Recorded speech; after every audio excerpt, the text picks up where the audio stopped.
Waiting for the, there we go. Okay, got the audio working. All right, so welcome to week 5. I am recording this video super early. I recorded it at the same time I recorded the Start Here video.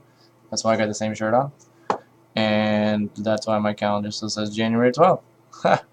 So, just a reminder to everybody that's in any class ever, this date may or may not apply to you. Just if this date is different, just pay attention to whatever date you got up there. You know the class always ends Sunday night at midnight, so it really doesn't matter what date's up here, because I do recycle my videos. So I do record them when there are changes, and there was a change this week, and so it was to the reading assignment. We started using new books at CAC, the reader and the rhetoric. It used to be a different book. It was like an orange and white book. We don't use it anymore, so I have to re-record my videos. So for this week, of course, you're already watching this video, but next I want you to read chapter 5 in the rhetoric book. And I'll be honest with you, I don't remember what we're talking about in here. It's been some time since I looked at it. I think it's ethos, pathos, and logos, if I'm not mistaken. Let's pull that up. Chapter 5. Oh, right. We're talking all about argumentation. So it is ethos, pathos, and logos. You might remember this. We talked about this in week 1, but we're kind of bringing it back now that you're starting to actually write an academic argument. The last one, I mean, it was an argument, and sort of you were still writing a summary and the pieces of the annotated bibliography, you know, the assessment and how you were going to use it. But now you're actually getting into a full-blown essay, and so this one, I wanted to kind of review that stuff again. And this particular chapter is really good because it not just talks about ethos, pathos, and logos, but it talks about what argumentation is. Not a lot of people remember that argumentation is just about everything on Earth, because we don't have a whole, in all of society, we don't have a whole lot of things that we are 100% sure about. We have theories that we've tested extensively, but that doesn't necessarily mean that it is 100% true 100% of the time. And so even though we think we might know what causes the flu, that is just a theory that we have tested over and over and over again, and because we've been right so many times, we consider it to be the absolute truth.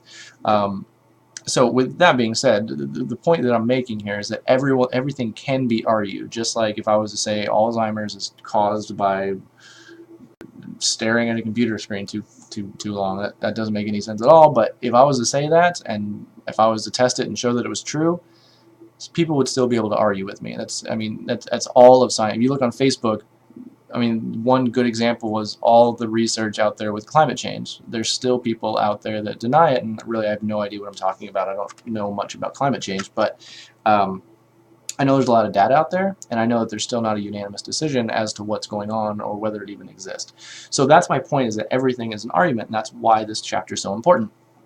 So anyways, we're going to read that chapter. That's chapter 5 in the rhetoric textbook. Then go back and kind of review ethos, pathos, logos videos to see how your understanding's changed since week 1. And then the reading assignment.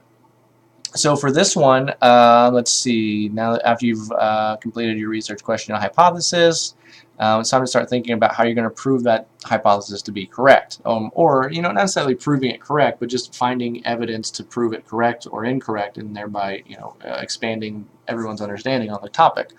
After reading chapter 5, choose the proof that you plan to use for developing. So we're talking about ethos, pathos, and logos here. So tell me about which one you're planning on choosing. Now, in most cases, well, actually in all cases for this assignment, everybody's going to be using logos because everyone's going to have outside sources. That's why we did the annotated bibliography. We gathered sources. Now that you have those sources, you're going to be using that as evidence to support your argument, to support your point, your perspective, your opinion. So with that being said, I want you to choose 2 categories from the ethos, pathos, logos, one of which has to be logos. So you can choose pathos and logos, or ethos and logos, or you can choose ethos, pathos, and logos, but just basically explain to me how you're going to do that. How are you going to make an ethical appeal? How are you going to make an emotional appeal? With a logical appeal, you can just kind of explain how you're going to use your sources. That should be pretty easy, though, because you've already done that in your annotated bibliography. Just kind of give me a summarized version of that. Once you're done with that, watch the structure video, because I give you the actual essay structure that I want you to follow when writing the essay. And then down here is you actually outlining that structure, the introduction, literature review, causal relationship, and then your evidence.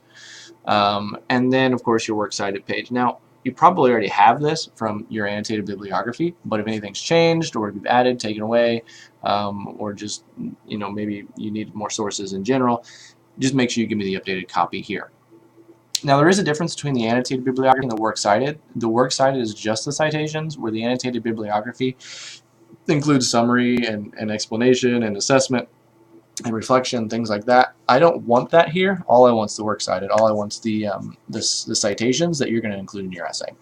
So anyways, that's all that we have for this week. That's week 5. And again, if the dates are different, disregard, because they're gonna the dates that are on your screen are gonna be the correct dates. I am absolutely sure of that because I can't make them wrong.